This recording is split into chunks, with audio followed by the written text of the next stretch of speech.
So, fireball then unleashes a firebolt from it. And so I would have to burn a third level spell slot and a first level spell slot in order to do that. It would make you burn a fourth level spell slot to do that. You would.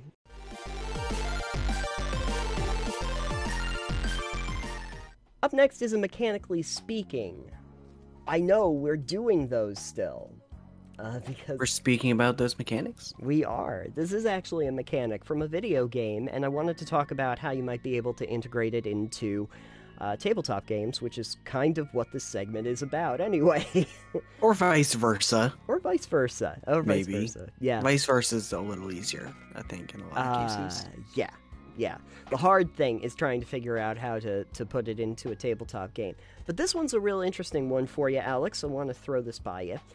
Sure. Recently, I was playing a game called Mages of Mystralia, which yes, I've also played a bit of this game. Okay, I believe a lot of the lore in that is Ed Greenwood. Ed Greenwood is one of the big story credits on there, yes, and the lore and development. But basically, anything that you need to know is sort of like a top-down game where you're almost in, I want to say it's a little Zelda inspired in the way that it looks and feels and everything, where you're a little mage, and your little mage has a wand and can toss spells out at people, and when you go through the game, though, and start getting into more of the spells and more of the lore, they introduce this concept about modifying your spells. Yes. And some of those modifications are actually like they're actually there to solve puzzles, like your firebolt. You get a firebolt spell, whatever that one's called, Infurium.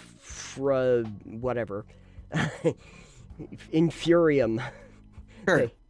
Whatever, Conflagrazione. And you throw that out, it basically a bolt of fire comes out. But then, if you want to modify that spell, you can have it curve to the left. So, let's say you need to hit a trigger, and it has to go through all of these gates that are going around. You can have it modified so that it goes off to the left, goes through all of the gates, comes around, and hits. Moreover than that, you can put modifications on modifications. So I want it to curve to the left. When it hits something, I want it to explode into 3 bolts. Or I want to activate another spell when a certain condition is met.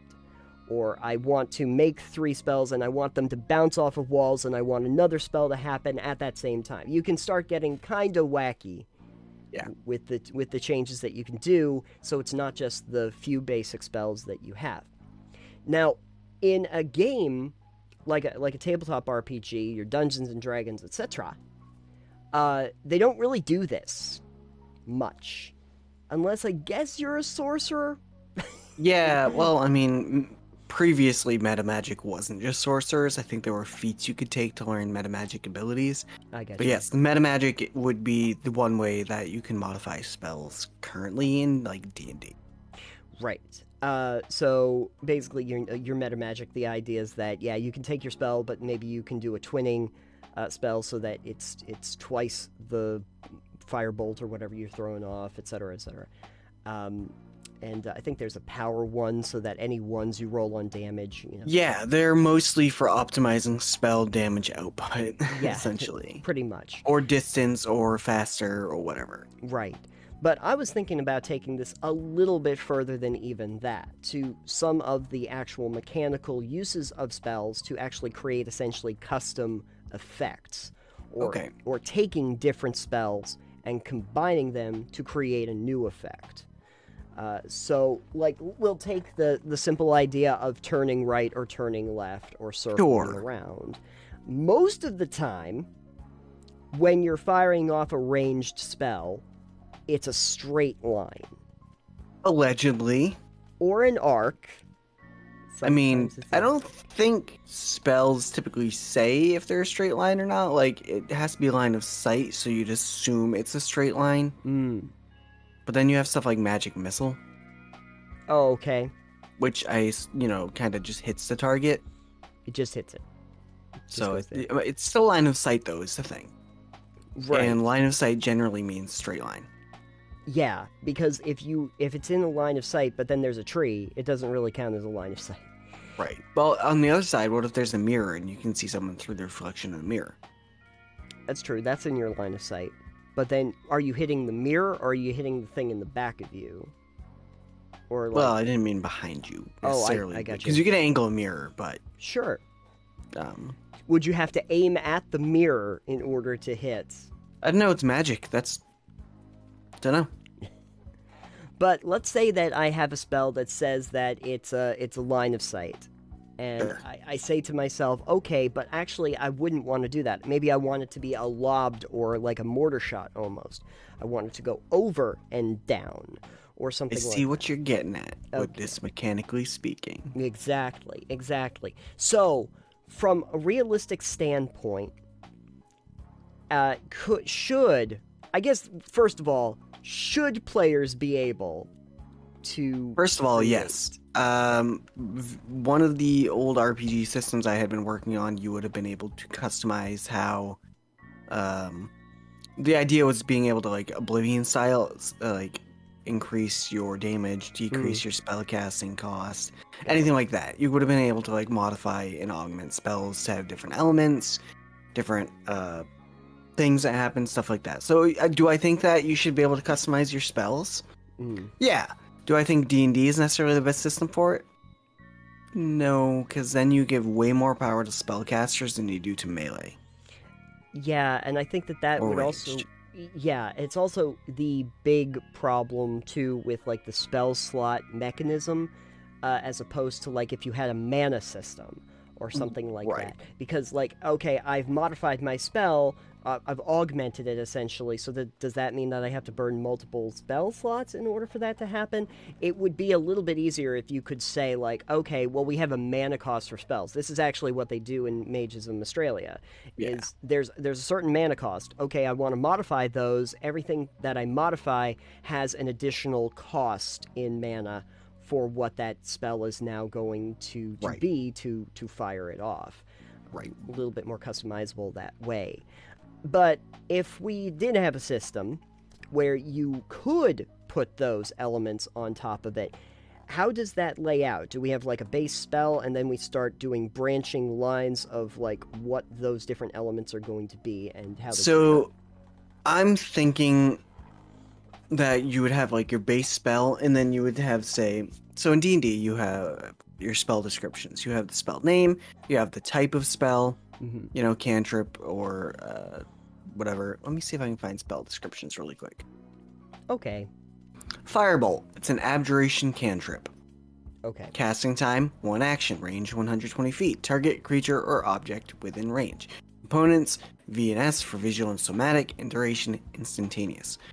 And then it gives you a description of what it does. I think for something like this, for instance, you would have your basic spell being Firebolt, casting time 1 action, range 20 feet.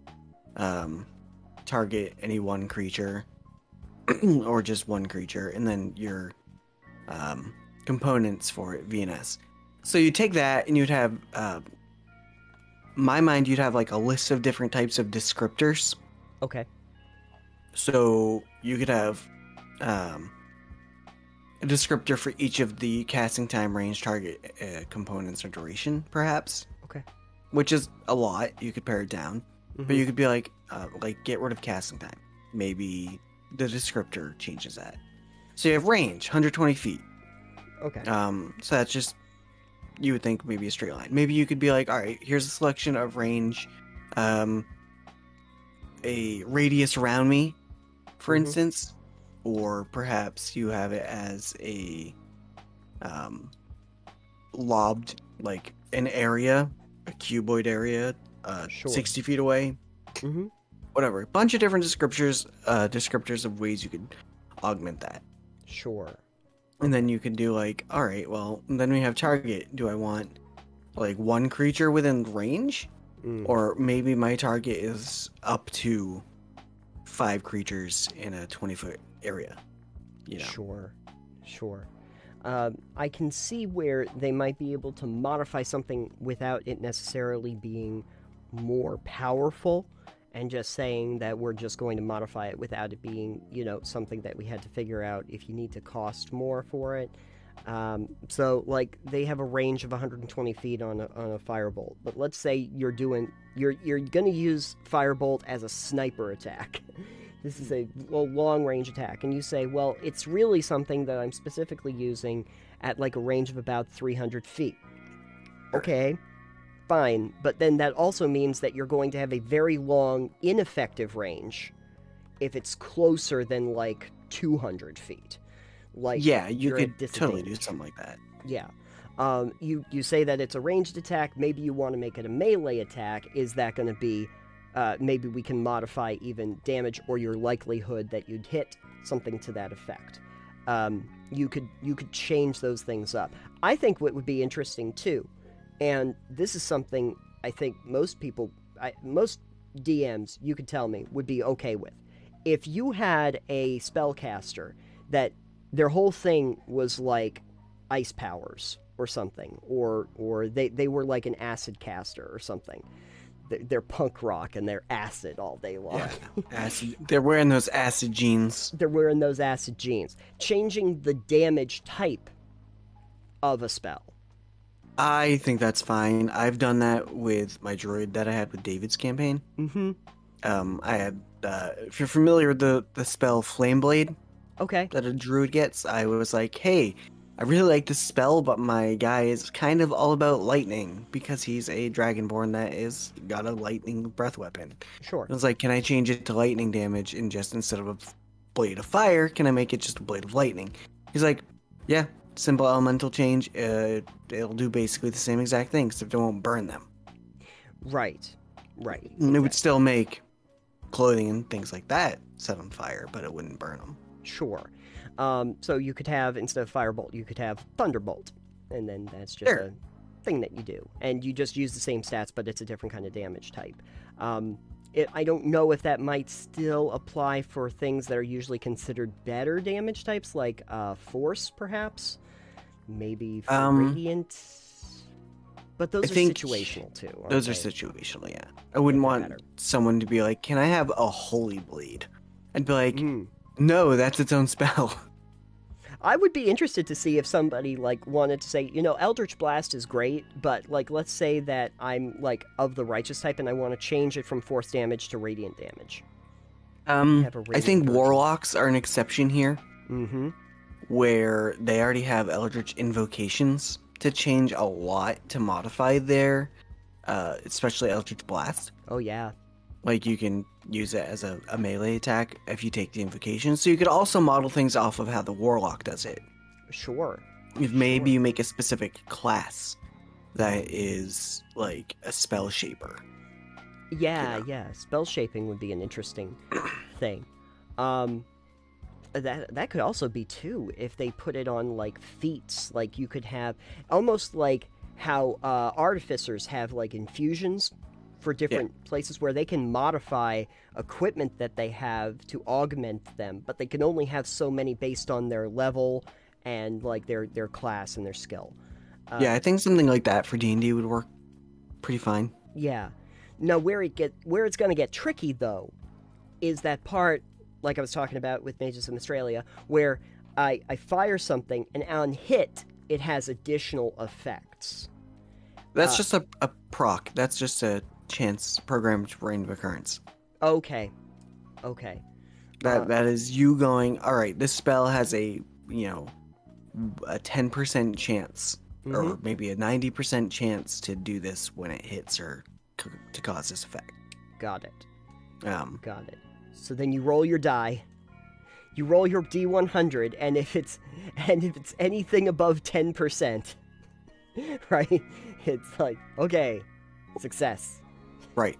I mean, I think with that, it too, perhaps if you're going with like augment points or if you're doing something like that, it could be based off of what the percentage chance is how many points it costs. Sure. Because the higher the chance to occur, the more it would cost for your augmentation or whatever you're using. Right. The other thing that I'm thinking about, although I do feel like in the turn structure that you normally have, this also might be broken, but if you said, like, okay, let's just say, for instance, Fireball. I want a Fireball.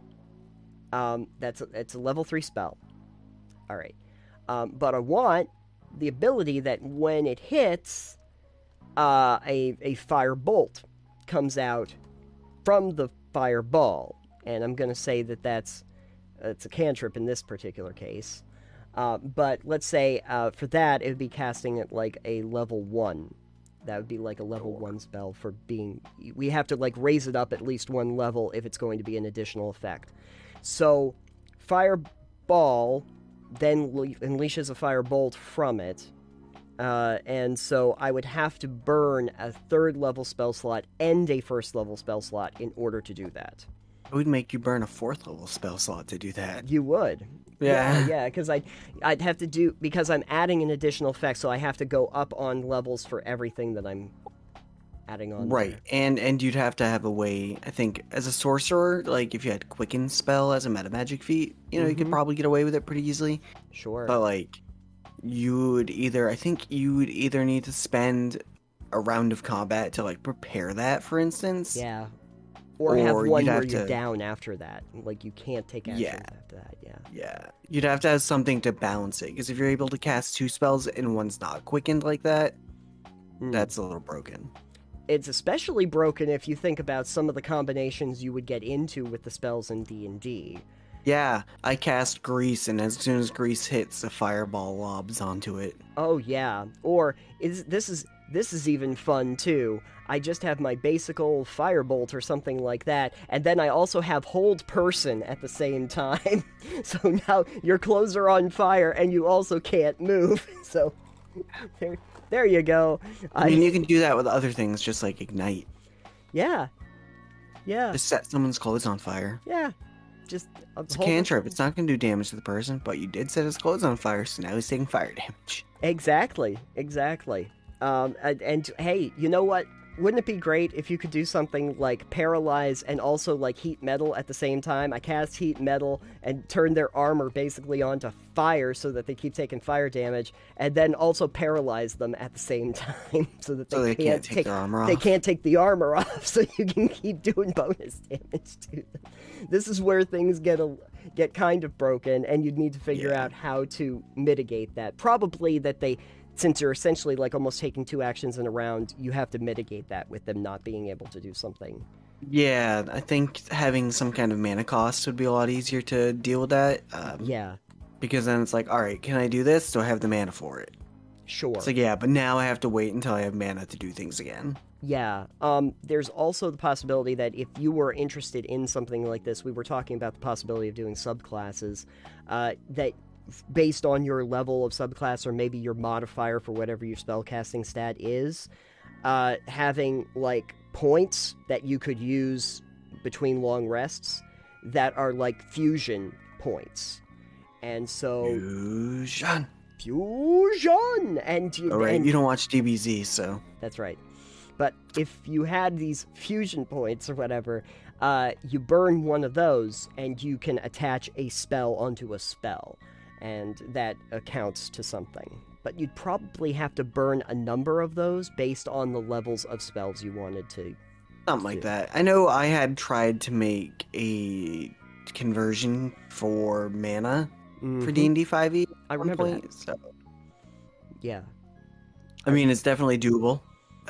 Sure. You could do it. You could also use other systems, depending. Again, the trick there is that if you give this ability to modify spells to spellcasters, then you need to find some way to give those without spells something. Yeah. Well, there's no saying that you couldn't try doing some kind of modifications for ranged and melee, too. Sure, except the only issue with that is that there are not a whole lot of, say... I mean, there might be. I don't usually play martial, like, full martial classes. Sure. Like, I know there's maneuvers and stuff for, like, the, one of the fighting archetypes. And then thief and whatnot. But there's not, like, moves. There's not, like, specific combat attacks, I don't think. Where I could just, except for, like, power attack and cleave. Or rapid shot. You know, there's not, like, a huge selection compared to spells. Right. I hit something with my sword, and then a firebolt shoots off the other way. Yeah. That's something. So in that case, I would almost say you need to let your melee and ranged people be like, all right, well, I want to do like the same thing.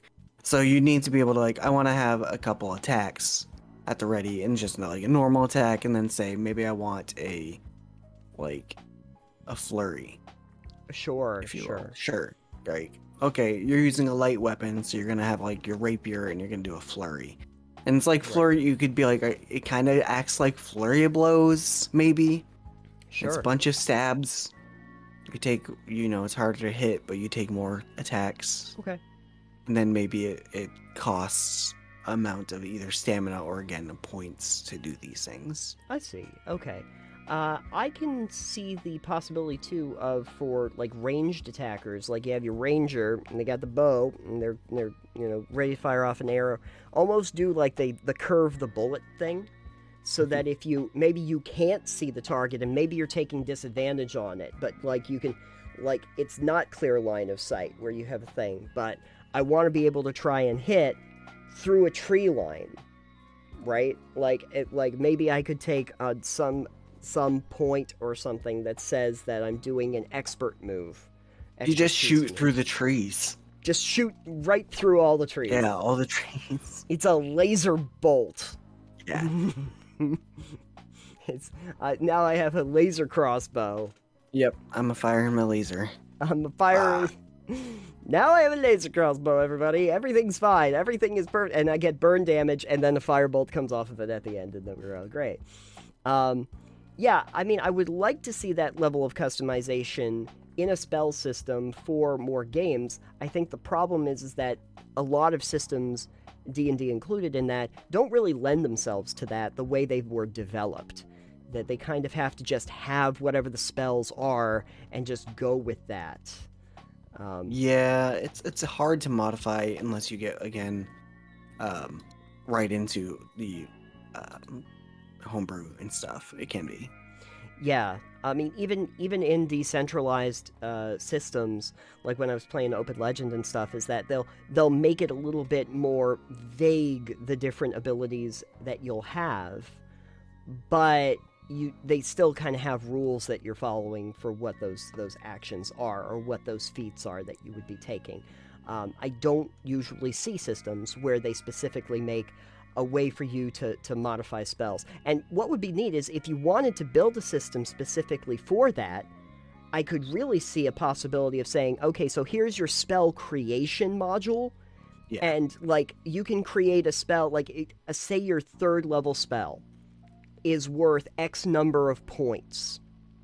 Okay, so here's your base ability, here are your secondary abilities, third abilities, or like range and stuff, and that all has point cost. And as long as you're inside of that point cost, it's a 3rd level spell. Yeah. Right, something to that effect. And that would be cool. I'm not the one to do it. The trick is, because I've thought about this before, obviously, the trick is that you need to figure out how much each different type of thing is worth in points, and that becomes the hard part. Like, where do you derive value of different elements from? Is damage worth more? Is a status effect worth more? Like, range. What are my point cost range? Mm-hmm. For instance, maybe it's each thing costs 1 to 10 points. So what becomes a 10-point thing and what becomes a 1 point? How do you figure out how many points a singular target is and an area of effect is? Right. By comparison. That's where it's like you can do everything else out, and then trying to figure out that balance is harder.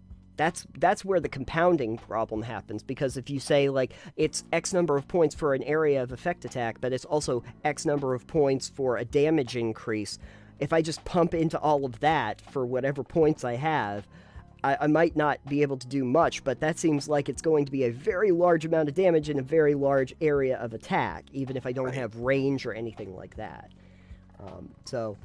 But that seems like a system that would be really interesting if you were trying to use it inside of a spell slot system, or even a mana system if you wanted to try and figure out mana cost for it. But boy, that's a lot of behind the scenes work to make sure you don't have exponential growth. Yeah. So this is why it's in video games more often than it is in tabletop games. yeah, because exponential growth is fun in video games anyway. Well, it's easier to have predefined coding. Oh, where you yeah. can just play with it, like in the sliders for making spells in Oblivion. Sure. Yeah. Whereas it's less easy to do and not as intuitive on if you're to do it on the table. And I think one of the things they do too there is also have modifications for the cost for each element that you're putting on, so that you know if you have a larger area of attack, the spell cost goes up by like 1 point something percent, or 1 point something times the normal cost. So anything you add on to that is going to have a higher mana cost or whatever because you've added that element on. But that gets into real numbers heavy stuff once you get to that. Yeah, and no one wants to play with numbers when they're playing games. Not for tabletop, because it gets too bogged down. You get into mechanics paralysis, where you can't do anything in it. But I think this is a good point where we can ask everyone who's listening what they think, if they know any systems on tabletop that do this fairly well, not counting warlocks in D&D 5e. Sure. If you know any systems that you can do that, or any homebrews that allow you to kind of play with that, or if you have any thoughts on it in general, really. Yeah. Would you like to be able to make your own spells and or melee/ranged abilities? And if you do know of a system that is currently working with modifications of those systems, the customization, let us know. We might dig into that and look into it a little bit more for a Saturday special or another episode. Worth looking into.